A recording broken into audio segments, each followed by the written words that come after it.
The Megasaurus, a story by Thomas Wack and Peter Wack, narrated by Peter Wack.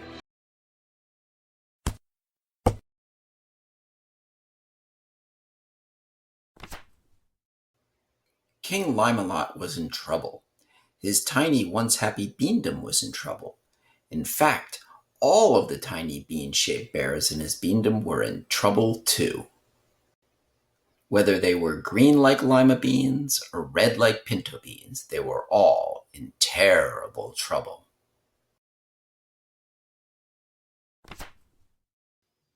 There was a monster in Beandom.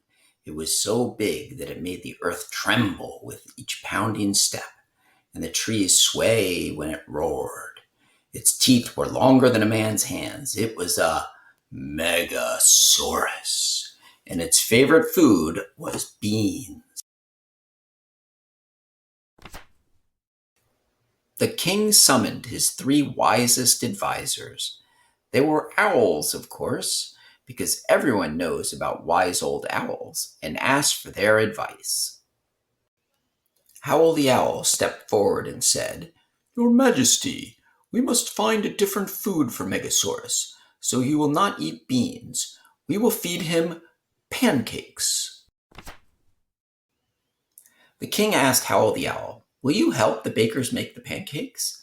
Howl the Owl shook with fear. "Yes, Your Majesty," he replied. After all, it was his idea. The king summoned all the best bakers in the land. Great stoves were built, and the bakers and Howl the Owl made pancakes as fast as they could.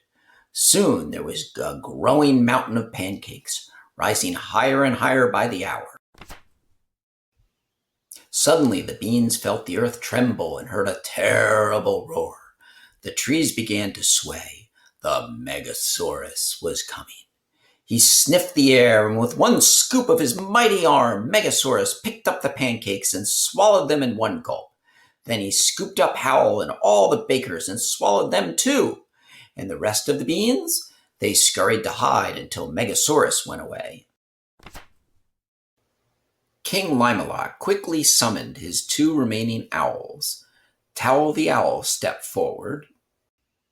"Your Majesty, we must drive Megasaurus off with bows and arrows."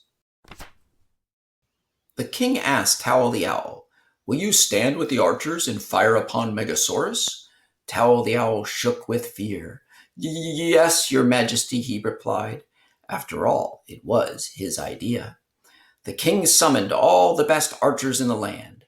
They practiced until they could all hit the bullseye of a target 300 paces away. Bean paces, that is. Suddenly, the beans felt the earth tremble and heard a terrible roar. The trees began to shake. The Megasaurus was coming. They fired their arrows, so many that they darkened the sky. Their aim was true, and every arrow hit Megasaurus. He looked like a pincushion, but the arrows did not harm him. Instead, the arrows made him angry. Megasaurus blasted such a roar, it knocked over Howl the Owl and the archers. Megasaurus fell upon them and swallowed them whole. And the rest of the beans? They scurried to hide until Megasaurus went away.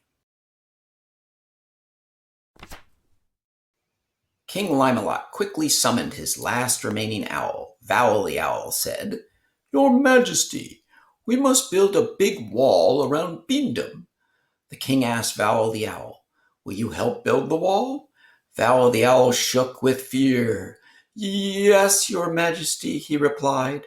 After all, it was his idea. The king summoned all the best masons in the land. Large pebbles were gathered, and the masons, along with Howl the Owl, built the wall. Suddenly, the beans felt the earth tremble and